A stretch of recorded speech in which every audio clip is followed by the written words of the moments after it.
Good afternoon and welcome to the webinar today, Content and Methodology, Still King in Online Education. I'm Ron Morrain and I'm coming to you today from Germany. And I would first like to thank Sky University for sponsoring the online event today. And thank you all for coming. I would like to go ahead and just start by giving you a quick overview of what we're going to actually talk about today. But before I do that, I would like for you to make sure that you have something to write on, okay, something to write with, okay, because we want to make this as interactive as possible. And as we go along, if you have any questions, please put that into the chat box. For those of you who are on YouTube, we will take those questions and they will be sent to me through chat, okay, through Zoom chat. So we will, answer your questions at the end. I hope you've made enough time to participate fully in today's webinar. And that means that it should last about 45 to 50 minutes. And we want to spend some time to interact with you. So all the questions that you put forth to me, I will address at the end of my presentation. So, well, let's get started. As I said, I want you to have something to write on. And anyone who knows me knows that I'm really into graphic facilitation.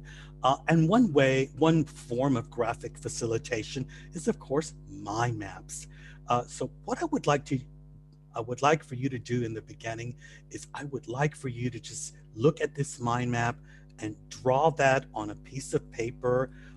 And as I get all my students, and how I work with my students, I always ask them to always have a notebook. So if you have a notebook, just copy that mind map down, because I want you to proactively listen to what I'm going to talk about today. And that way you can better, have, as you're listening, you have a question, you have a thought, you can come back to it when we get to our interactive discussion. And I'm going to have a little test at the end of what we talked about. So, well, let's get going. And what are we going to talk about today? Well, we're talking about content and methodology and how it's really still king in today's online world. We're so taken back by the situation that we've been thrown into. The corona situation, corona crisis has thrown teachers into a state of hysteria. Many teachers had never worked online before. And one of the big misconceptions of moving, like many teachers did have to move quickly from face-to-face teaching to online, many teachers made the mistake of thinking that the way we teach online is the way we were teaching, or the way we should teach online is the way we were teaching face-to-face.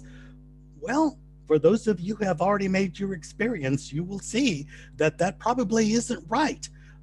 And we have to really take a couple of steps back and wonder, well, what happened? What did I do right and what did I do wrong? What were the lessons learned, and what were really the best practices? But when we look at best practices, we can see that those online classes that really got their students engaged, and those teachers who were engaging their students in the online learning experience knew their methodology, and knew it's learning by doing. They learned that a lot of the things that they were doing face-to-face would not work online.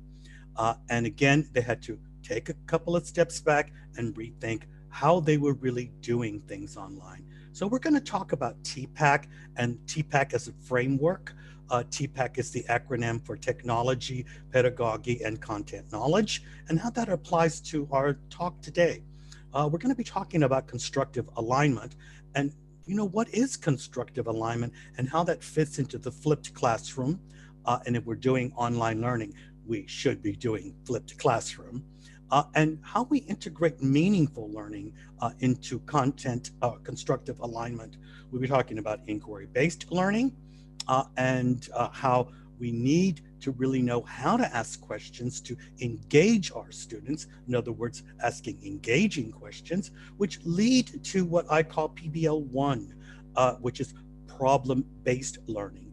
A good engaging question also has a problem hidden in that, which will get our students to the number 5, in other words, task-based learning.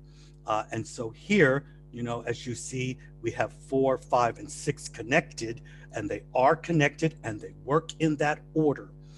We will be moving our students as they get to learn to be self-directed, and they learn the skills that they need to have to learn online. We'll also get them to project-based learning.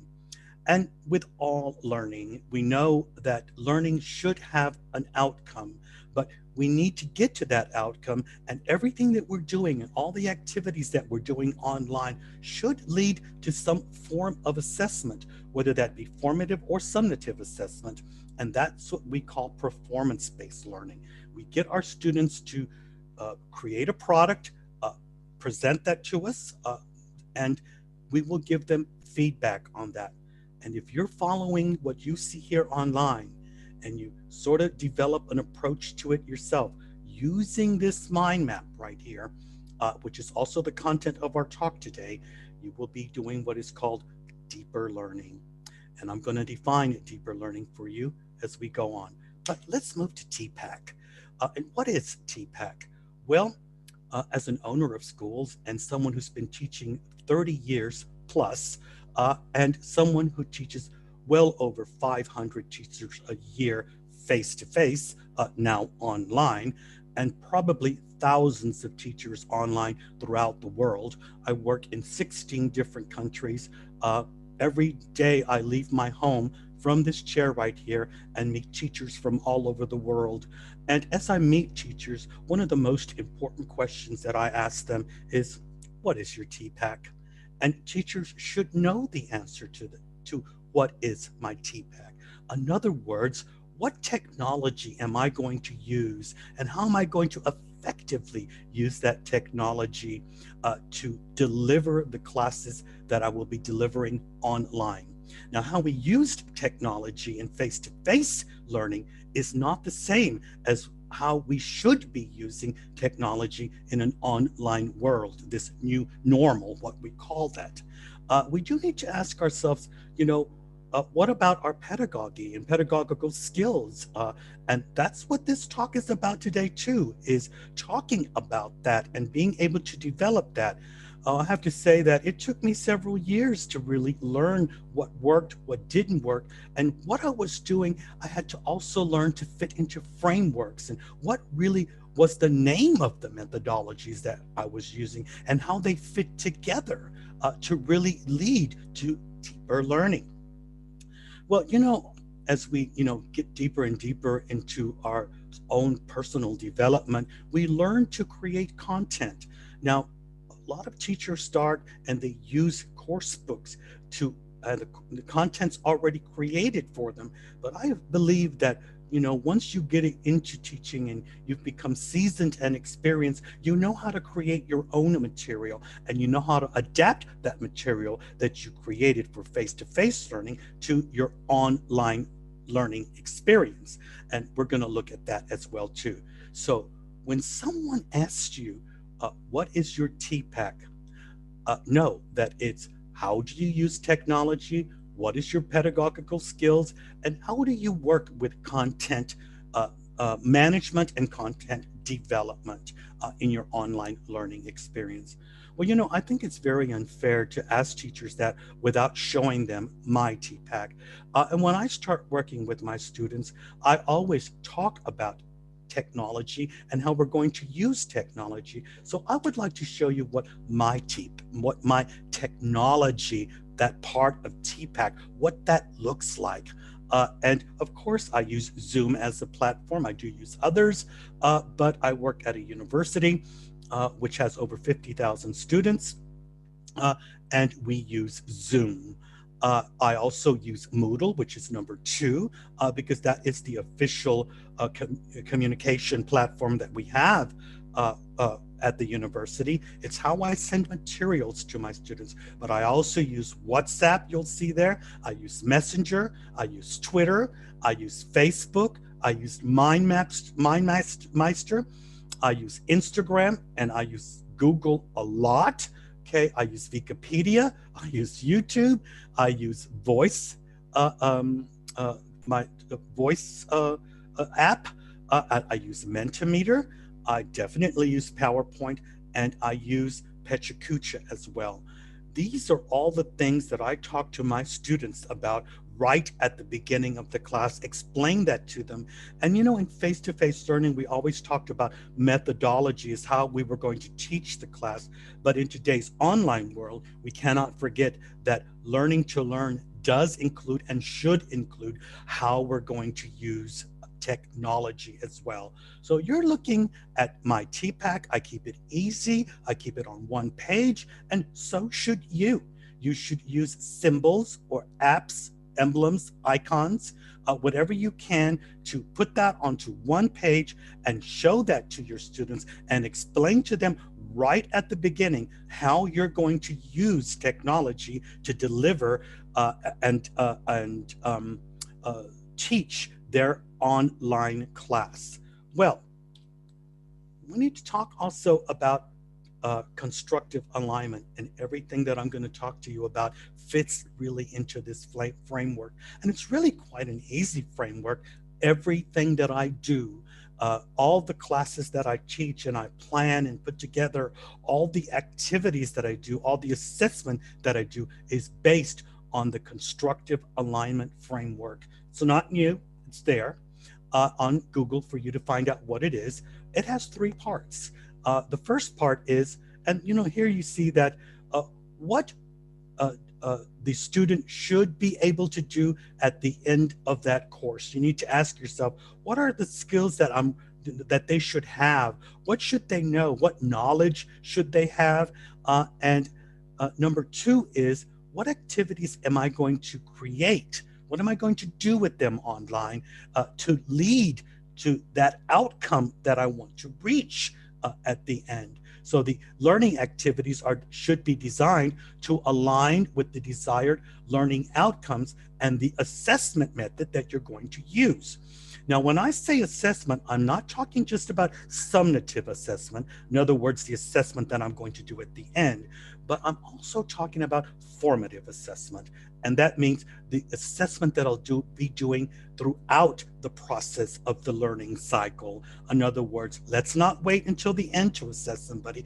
Let's give them feedback along the way so that they can see their improvement or see what they need to improve to get better and to get them to have a sense of accomplishment and success, which of course helps to motivate them and help them to better reach the outcomes that we have set for them.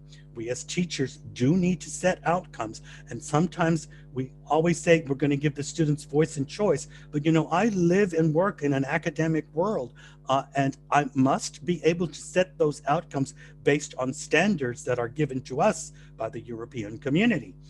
And also by my university. I wish I could make the 100% decisions on what those outcomes could be, but sometimes my hands are tied, and you as teachers probably as well. So we do need to talk about outcomes first, activities second, and also third is the methodology that we're going to use actually to assess those things that we're going to be doing with them. This is a simple framework that you can actually Google, find out more about. But again, it only has 3 points, and everything that we talk about today is based on this framework. Well, we also need to talk about the 7 factors that help to increase student engagement. Now, we're going to look at engagement here through three aspects: behavioral, emotional, and cognitive. And we need to be engaging the students in all those 3 different aspects. Now, I want to say that, we can have our own ideas of what engagement is, but when we're talking about online learning, engagement has probably another definition.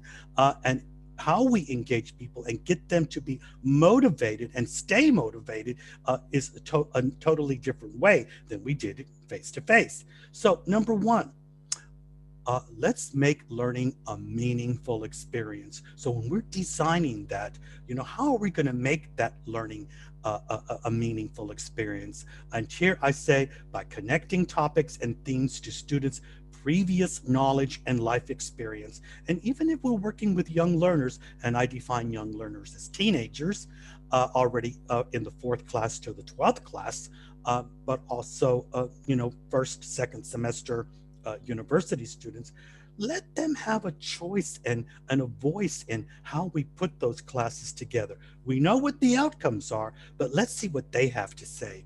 Number two, foster a sense of competence by going beyond the student's current level of proficiency and challenge them.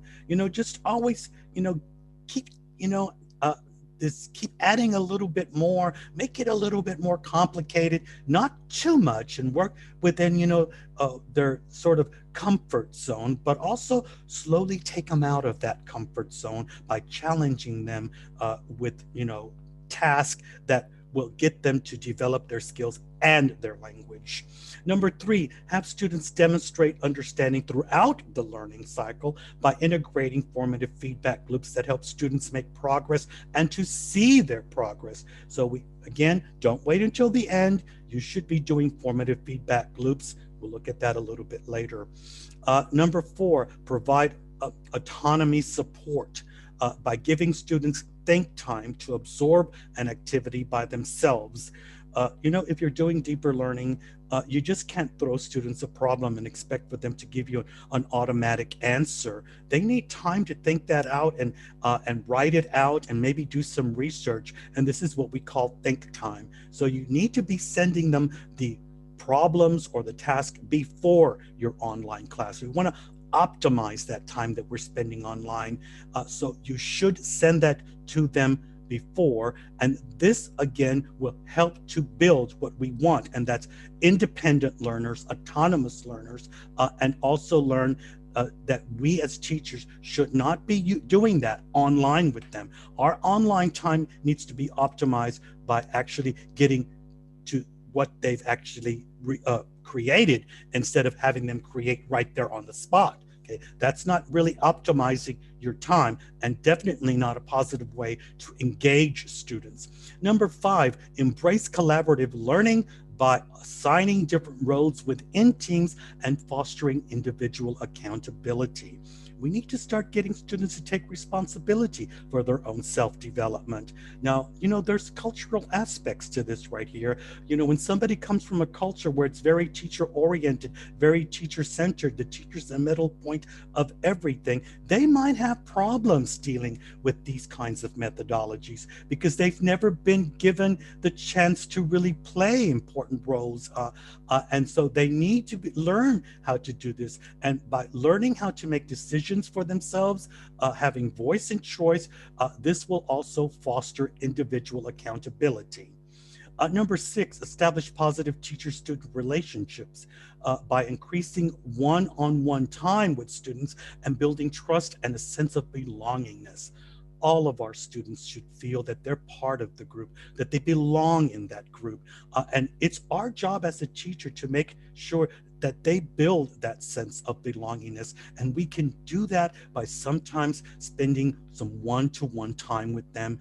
I do it all the time with my students, and I have a lot of students, but I do take the time to spend with my students, to have some chats with them. My students can contact me through email, Facebook pages that we have, Moodle, whatever.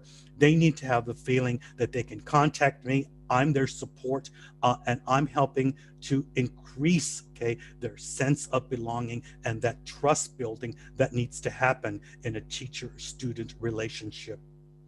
And the last point here is promote mastery orientation mindset.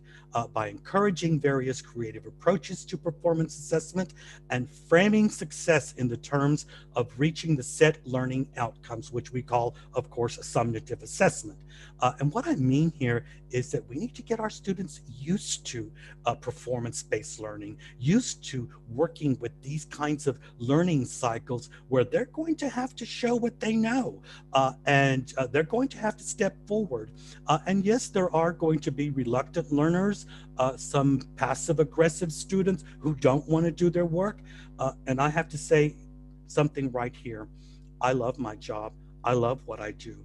But I also know that I'm not Mother Teresa, and I cannot save the whole world, and nor can I can stand on my head and be the greatest teacher in the world, but there's always going to be some students who will fall by the wayside. And it is not our job, especially when we're working with adult students and university students, to save every student.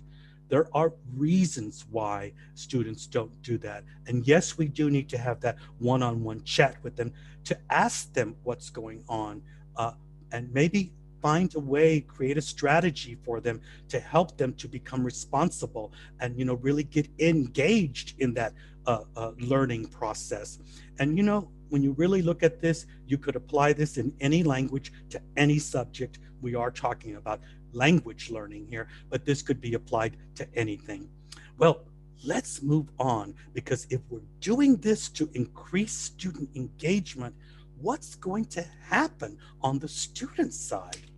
And what are the learners going to realize when they have voice and choice, when they have a clear learning plan, when they have a meaningful learning goals to reach, and that they see them and understand them, and that they have formative assessment loops to get that feedback that they need to know that they're doing everything right, they're on the right track, they're learning what they need to learn, and they're getting that acknowledgement that we should be giving them, and the formative feedback loops, and also that diagnostic feedback that they need of how they can improve, what they can concentrate on to get better.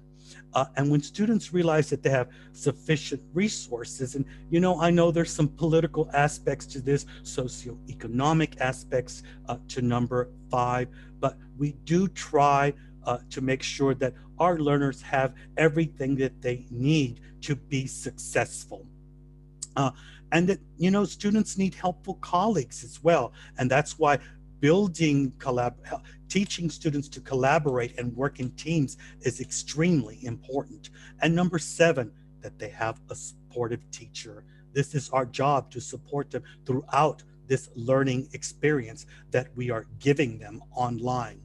And then once they see that they have all of this, they just instantly get a boost in their, their feel-good factor, that they want to come to class, and they become self-motivated.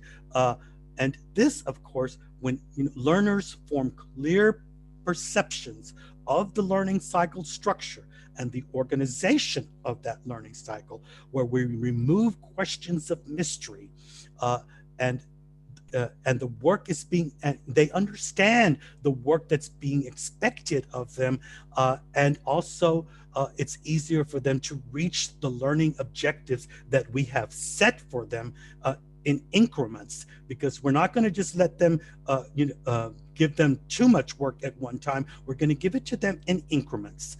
We're going to scaffold that. We're going to add the idea of increased complexity. We're going to chunk that learning, and I'll show you some ways of how to do that. This is what leads to engaged learners.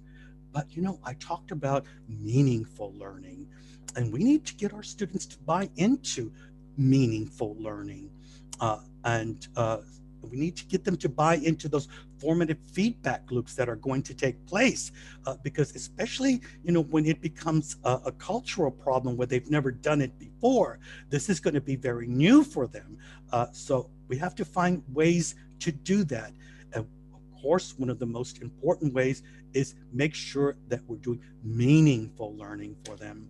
Well, there are 6 factors that really lead to to me knowing when I walk into a classroom and do an observation, I know when a teacher is doing meaningful learning because I look for 6 different things. And one of them is, how active is that learning experience for the student? And we're talking about this from the perspective of the student, not the teacher. Is it learner oriented? Is it learner driven? Am I turning the learners into content creators? Is it very little teacher talking time? Am I turning the students into teachers? Number 2 is, how collaborative is that learning experience?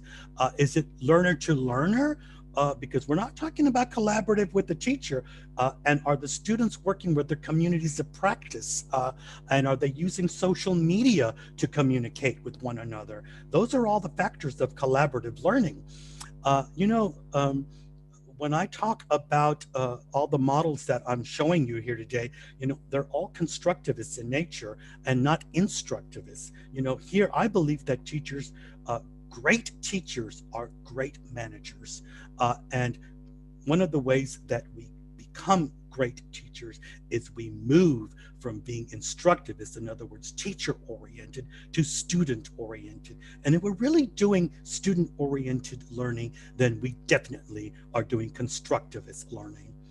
Is that what we're doing with them online authentic? Okay, are we using real things, real life things that the learner needs for now, for understanding, to understand the world around them and understand the world that they're going to enter when they enter the workforce? Are we giving them skills that they're going to need now and in the future? Is it goal oriented? Are we sure that they understand what the goals are? If we're doing that, then we definitely are moving towards deeper learning. And the last thing is, deeper learning doesn't work, okay, without performance learning and knowing. So I always look at how much are the students performing, not just collaborating. That's a different kind of performance. Performance here is something that I can assess, and that the students know when they do perform a task that they are going to be assessed, and they also know how they're going to be assessed. Well, let's look at deeper learning one more time. And deeper learning teaches learners to work towards self-directedness and autonomy. And that should be the goal of every teacher.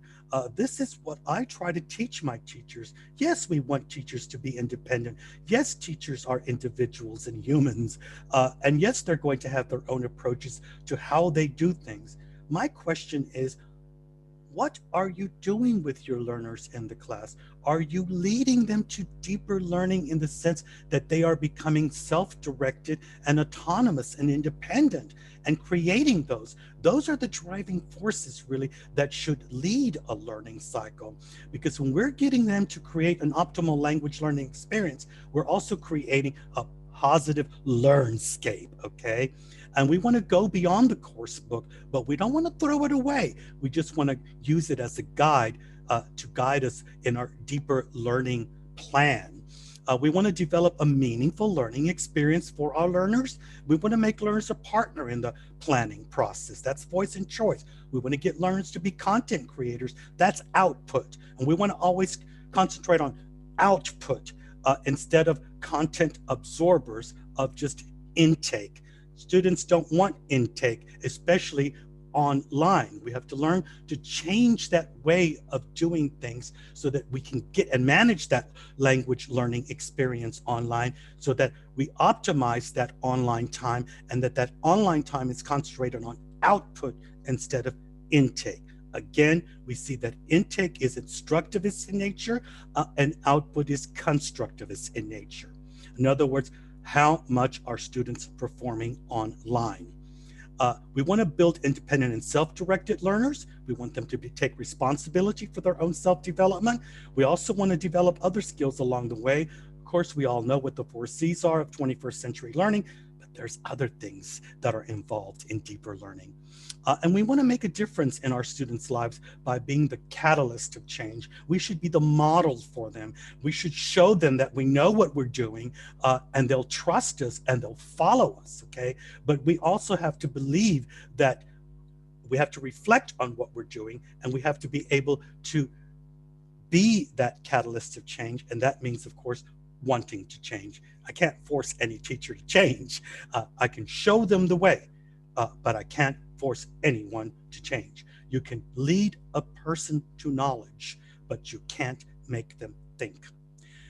And we want to make sure that everything we're doing along the way, that we're removing questions of mystery. Well, what is a question of mystery? A question of mystery is a question that a student will never ask you, but they ask themselves. And you can see it on their face, and sometimes you can see it in their behavior, you can see it in their performance, you can see it in their results. And sometimes that's why one-to-one conferences with students are very important, so that you can ask them about maybe them voicing some of those questions of mystery, so that you can get them to perform better, turn in better results. And of course, when they perform better, they turn in better results, they also get a better assessment at the end, and that builds confidence in students. Well, what is the first thing that I show students? I explain to them what we're going to actually do online, and they need to have something simple to understand, and that's why I show them this workflow right here. I show them how I'm going to put that class together and what are going to be the 5 stages of the first semester with them. I spend 1 whole year with my students, so I have several of these workflows right here. This is the one that I would show to most of my teachers. This is actually a B1 B2 class, and this is what we're going to be doing.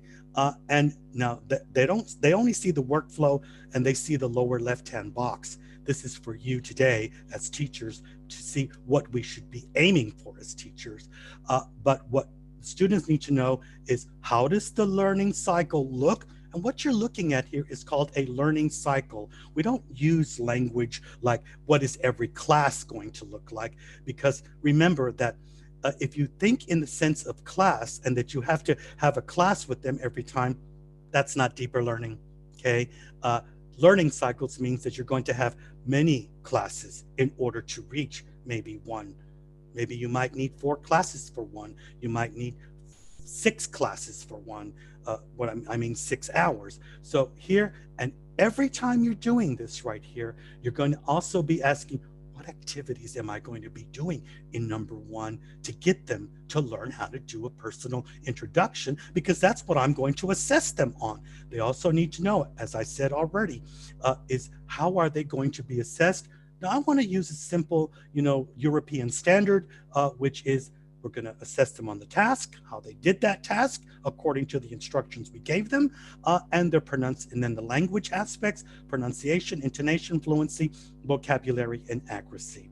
Well, that's sort of a simple thing that I show them, but I've learned over the years that I need to share this with them, and in many ways as possible, WhatsApp, Moodle, that they get it. Anytime they have questions, they can go back to this. But I also know that I'm going to have to show this to them probably around 6 or 8 times throughout the semester and show them where they're at in that learning cycle. Well, if we're doing this, we know that we're really leading to formative assessment loops and also summative assessment at the end. We know that students have to produce something, and what they produce is called a product. This is what it's called in language learning and language teaching. And this is where voice and choice comes in, and creativity and the 4 C's, because if we're getting them to do something and creative and we want them to produce, then definitely they need to start learning how to work with products. Now, if we're working with products, and this is what they're going to present to us, they also need to know that when I do get to that performance part of the class, how does that work? Can you explain to me what that assessment cycle is going to look like? I show it to them. They have a copy of this. I show them how it's going to be together, what their roles are going to be, and of course they already have the rubric with how they're going to be assessed. And I go through them and we practice this in class. We practice this online with them, so that way they feel comfortable with it. So by the time they get to that formative assessment loop, they know how it works and they can do well because they're comfortable with it. It's just creating the content that, we're going to be learning to do. And content is always very topic driven. And we're going to be looking at some content. One more time, we're talking about deeper learning competencies. Everybody knows about the 4 C's: critical thinking, communication, they know about collaboration, but we need to, deeper learning is about creating an academic or learning mindset as well. So that means learning to learn and developing our learning strategies. That's what we have to do as teachers, but getting them to understand how learning works is, not something that's going to happen overnight. And deeper learning is always about self-directed learning. So here, what are we doing as teachers to make sure that our students are self-directed? Again, understanding our methodologies and knowing how to create content is very important. Well, that's going to move us to content. So let's talk about content. Again, one more time, anyone who knows me knows I'm the innovator of the concept of mind mapping, which are called ready-made mind maps. It's not about getting students to mind map. It's us as teachers, okay, learning how to mind map and put those together because this is what's going to steer the learning process and lead us towards deeper learning. But how? We need to learn about using the inquiry-based approach to creating these graphic facilitators that we're going to use with the students and show them really what it is, because that helps to remove a lot of the mystery of learning. We want to do it through a brainstorming session, and I'll show you what we're going to talk about. We want to, create that graphic facilitator, because again, since that's going to guide the learning cycle, we want to remove any questions of mystery. We want to use that to bring the students to that formative assessment loop to get them to deeper learning. But again, we want to reach, because all learning cycles should end with reflection and debriefing. This, of course, is what we're going to do, and I'm going to show you how to do it. But what is the inquiry-based approach? Well, nobody works these better than Sylvia Duckworth. Okay, she creates some of the best graphic facilitators, and I love them and I use them all the time. I'm not going to go into every single point of inquiry-based learning, but if you're following me, and as I said in the beginning, I wanted you to create that mind map. I want you to really to Google this right here. Google, what is inquiry-based learning? Because you do need to learn that approach. You do need to know that methodology. It is a methodology, and it is what leads to great question creation and also guides to the learning process. Well, how do I start my students off with voice and choice? I tell them, and I already know what some things are that they're going to say. I've been teaching for 30 years, and I basically know what students will tell me. Yes, I have been surprised, but most of the time, I basically know. But what I want them to do is get involved in their personal learning experience. And so what I do is I show them this mind map and we brainstorm. What do they want to talk about? What topics do they want to talk about? And we can spend sometimes an hour and 30 minutes brainstorming this. We put them into groups and breakout rooms, and they, play with it and back and forth and different topics. But eventually that has to lead to something. So what I do is I get the students to create a list. And this is how that list looks. This was created by a student, not one, but several students. This was their task, to take all of those mind maps, put them into a sheet like this. This is a Word document. And then I fixed it up a little bit for them at the end, but they turned that into me as a task. They're working in English. They're learning how to collaborate and do teamwork and brainstorming, learning how to create graphic facilitators. And then we see that this is the result of what they picked. They picked all of these topics. But of course, I do have to have a say-so in that as well. And you'll see in number 24 that I do have the choice of adding some topics if the topics that I feel are not there that need to be talked about, then I will add them. So here we see that, and you'll also see in the orange in the middle that I start assigning students, okay, to take care of this. They're going to do some research for me. I'm going to get everyone involved in this whole process, and I'm going to make them into content creators. I'm not going to use the book. I'm going to use other things. There's enough information out there for students to create and learn how to do research and curate that information. And I'm going to teach them how to do that as well too. Now, if you look on this list, you'll see point number 19. Now, for today, I'm going to just pick point 19 because I want to go back to the inquiry-based approach. And what we're going to do is once we get the learning actually started, we start with one of the topics, and we start with the inquiry-based approach. And we say to them, well, what are some of the questions that we can ask about bullying?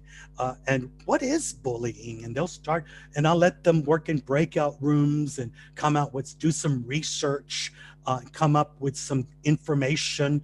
But no matter what they find, they must move it to a form of a question.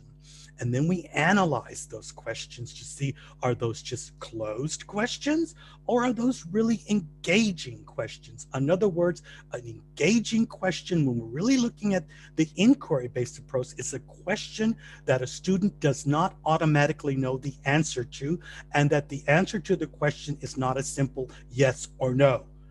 So here we want to ask questions that's going to get them to research, find material, and then, of course, present that in class. So they're doing this out of class, not in class. I teach them how to do it in the beginning, but they learn how to do it independently because I don't want them to be doing it online with me. I want to see the results of that work. Well, as I said, we do that. We come back, and after every lesson that we do, I get the students to rate that lesson. We still use the same sheet, and this is sort of my way of keeping a learning journal.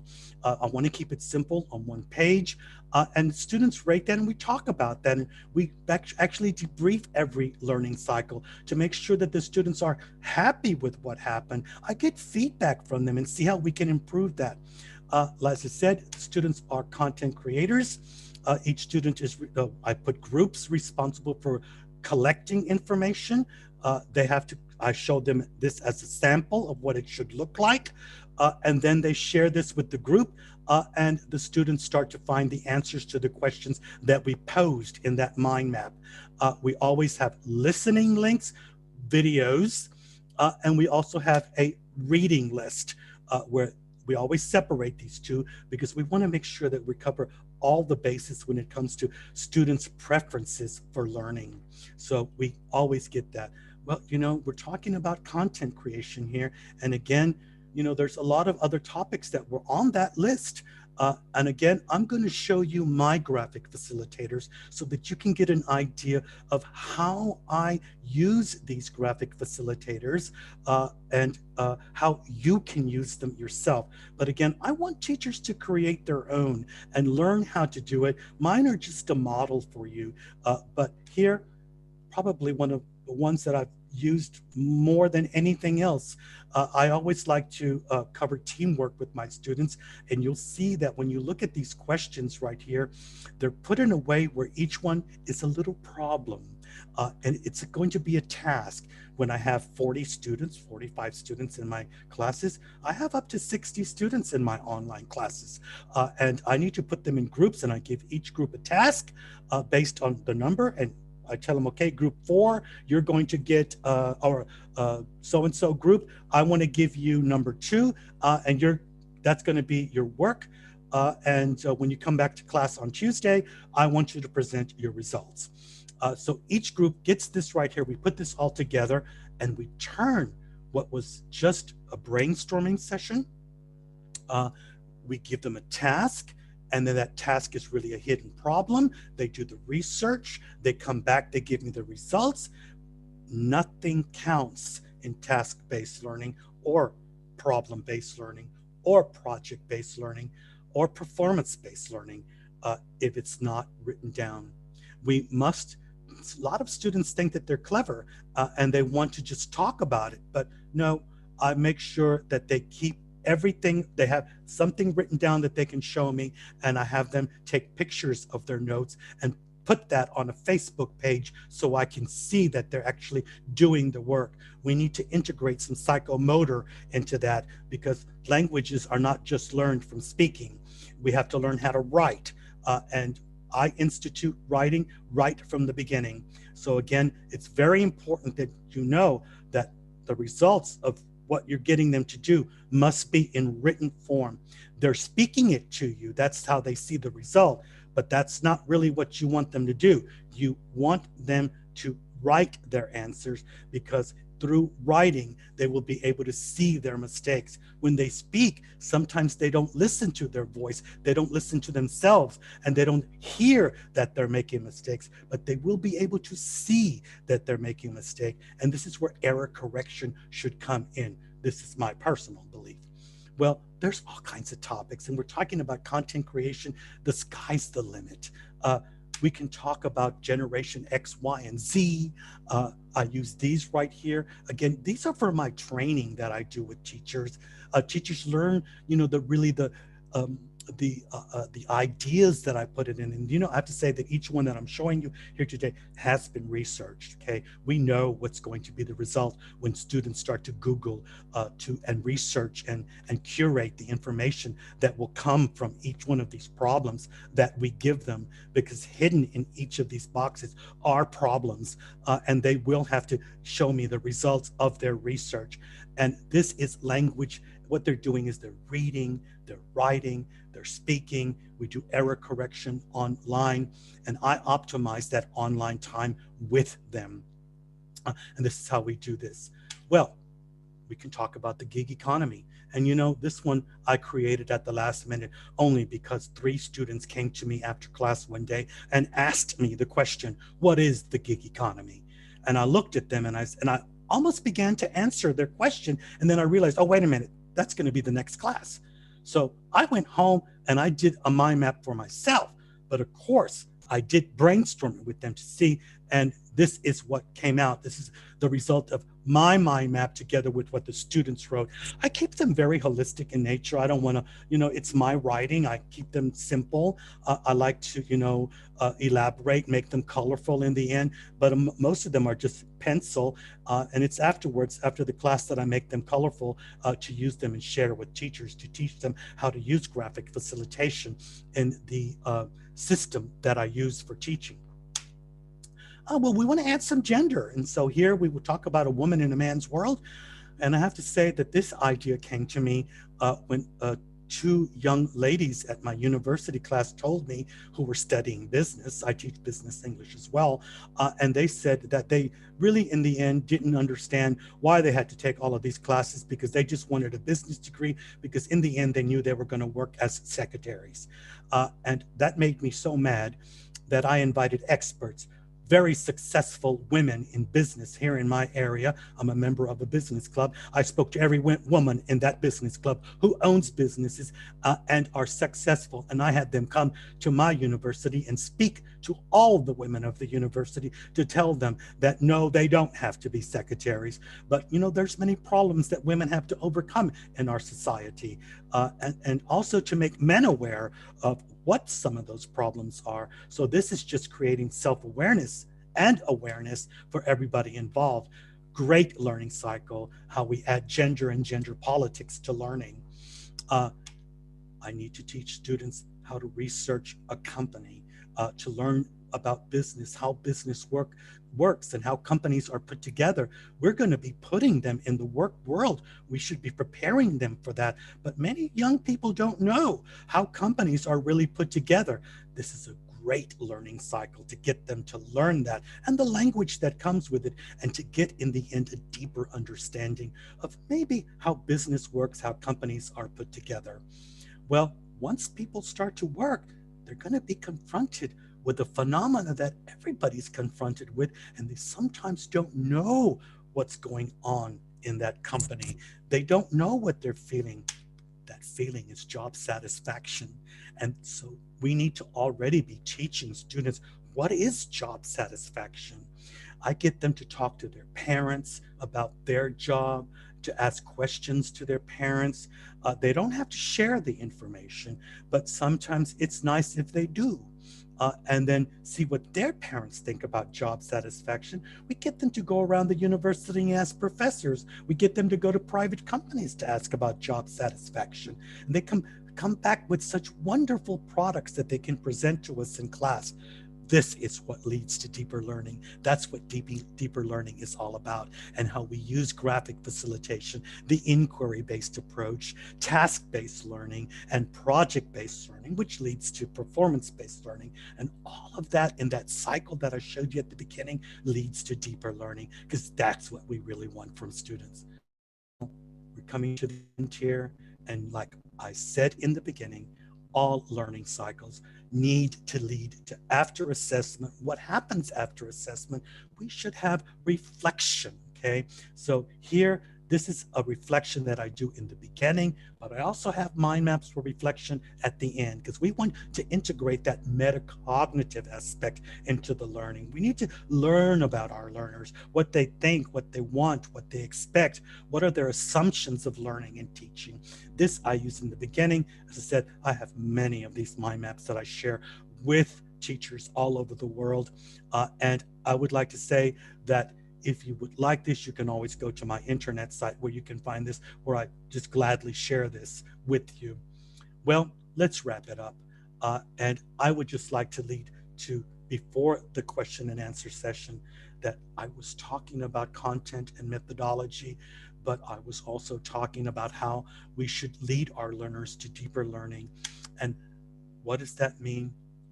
Let's get our learners that they feel good about themselves, and that they feel good enough that we can put them in the driver's seat, where they feel that they're brave enough to just get the keys and turn that car on and just start driving, and us to move out of the center. Let them be the center of everything. Let them drive the car. We taught them all the theory that they did. We helped them.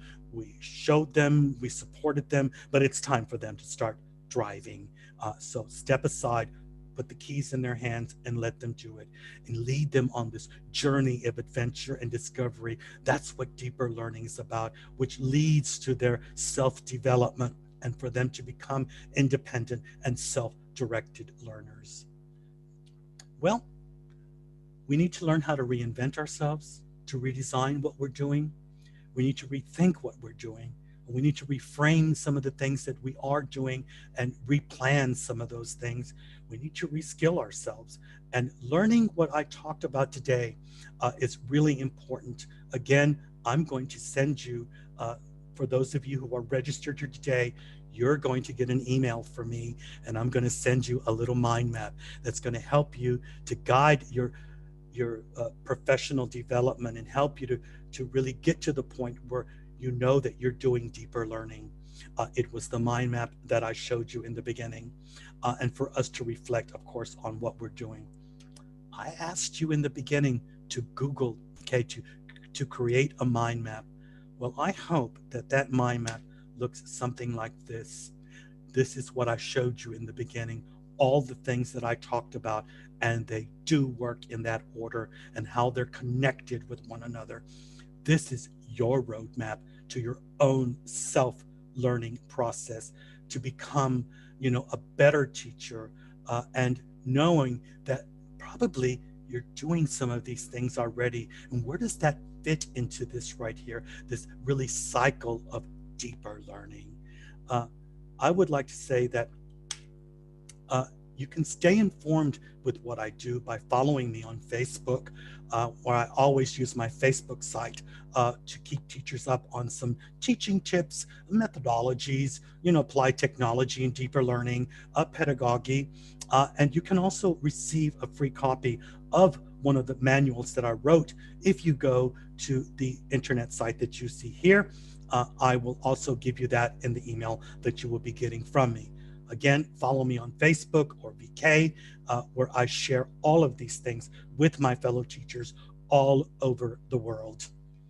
Thank you very much. And now that moves us back to Natalia. Okay, I'm going to stop sharing. Stop sharing, which is, I hope it's this right here, not that. Okay.